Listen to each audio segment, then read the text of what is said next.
Guys இப்போ நம்ம எங்கே வந்திருக்கோம்னா வண்டி சர்வீஸோட தான் வந்திருக்கோம். என்ன மாற்ற வந்தோம்னா செயின் ஸ்ப்ராக்கெட் தான் மாற்ற வந்திருக்கோம். செயின் ஸ்ப்ராக்கெட் போயிடுச்சு, பார்த்தீங்கன்னா உங்களுக்கு நல்லா தெரியும். செயின் ஸ்ப்ராக்கெட் போயிடுச்சு, அதை மாற்ற தான் வந்திருக்கோம். இப்போ வண்டியை வந்து மேலே ஏற்றிட்டாங்க, மேலே ஏற்றி வச்சுருக்காங்க. இப்போ வந்து என்ன பண்ண போகிறாங்கன்னா செயின் ஸ்ப்ராக்கெட் மாற்ற போகிறாங்க. அதனால் வெயிட் பண்ணி பார்ப்போம். அங்கே பக்கத்தில் பார்த்தீங்களா சூப்பர் பைக்லாம் நிற்கிது. பெரிய சர்வீஸ் சென்டர் தான் நண்பர்களே, சரிங்களா. இப்போ என்ன பண்ணுறாங்கன்னா பழைய செயின் ஸ்ப்ராக்கெட் இருக்குல்ல, ஸ்ப்ராக்கெட் மட்டும் கழட்டிட்டு புது செயின் ஸ்ப்ராக்கெட் போடுறாங்க. அது வந்து அலைன்மெண்ட் பார்ப்பாங்க. அதுக்கப்புறம் செயின் ஸ்ப்ராக்கெட் எப்படி இருக்குன்னு. நம்ம இது பழசெல்லாம் போயிடுச்சுங்க நண்பர்களே மொத்தமாக. இதான் நண்பர்களே ரோனால்ட் செயின் ஸ்ப்ராக்கெட்டு. இதோட காஸ்ட் மட்டுமே ஒரு 3500 வந்துருச்சு நான் வாங்கும்போது. ரோலாண்ட் செயின் ஸ்ப்ராக்கெட்னாலே ரேட் அதிகம். ஏன்னா அது வந்து நம்ம லூப் பண்ண தேவையில்லை, 1000 கிலோமீட்டர் ஒன்ஸ் லூப் பண்ணால் மட்டும் போதும்.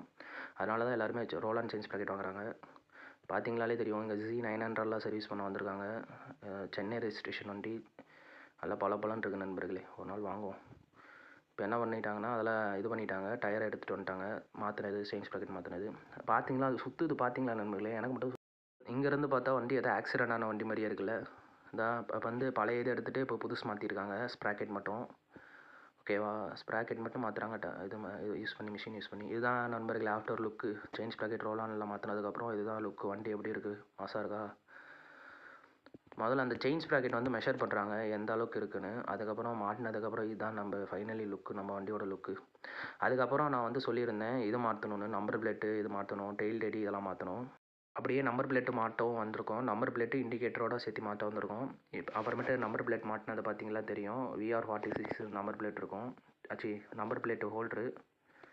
இதுதான் ஆஃப்டர் லுக்கு. மொத்தமாக மாற்றினதுக்கப்புறம் இதுதான் வண்டி கண்டிஷன் எப்படி இருக்குன்னு பார்த்து சொல்லுங்கள் நண்பர்களே. இங்கே வந்ததுலேருந்தே சூப்பர் பைக் மேலே ஒரு கண்ணு, அதனால் அடிக்கடி இந்த சூப்பர் பைக்கே காட்டிகிட்ருக்கேன். அது வேறு ஒன்றும் இல்லை நண்பர்களே, நம்ம வண்டியே போதும்.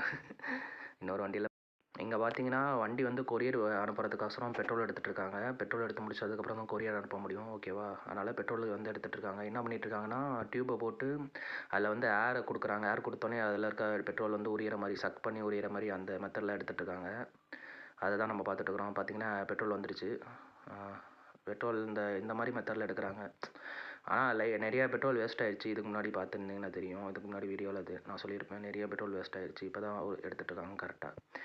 கொரியர் அனுப்புறதுக்கு முன்னாடி பெட்ரோல்லாம் எல்லாத்தையும் எடுத்து முடிச்சதுக்கப்புறம் ட்ரை பண்ணி டோ பண்ணி எடுத்துகிட்டு போயிட்டு அதுக்கப்புறம் தான் கொரியர் போட முடியும். பெட்ரோல் பார்த்திங்கன்னா வந்துட்டுருக்கு. இது ஒரு நல்ல மெத்தட் தான், வேகமாக வந்துடுது. காய வச்சு உரியறதுக்கு பதிலாக இந்த மாதிரி மெத்தடில் உறிஞ்சி பெட்ரோல் டெய்லி எடுக்கிறாங்க, அவ்வளோதான்.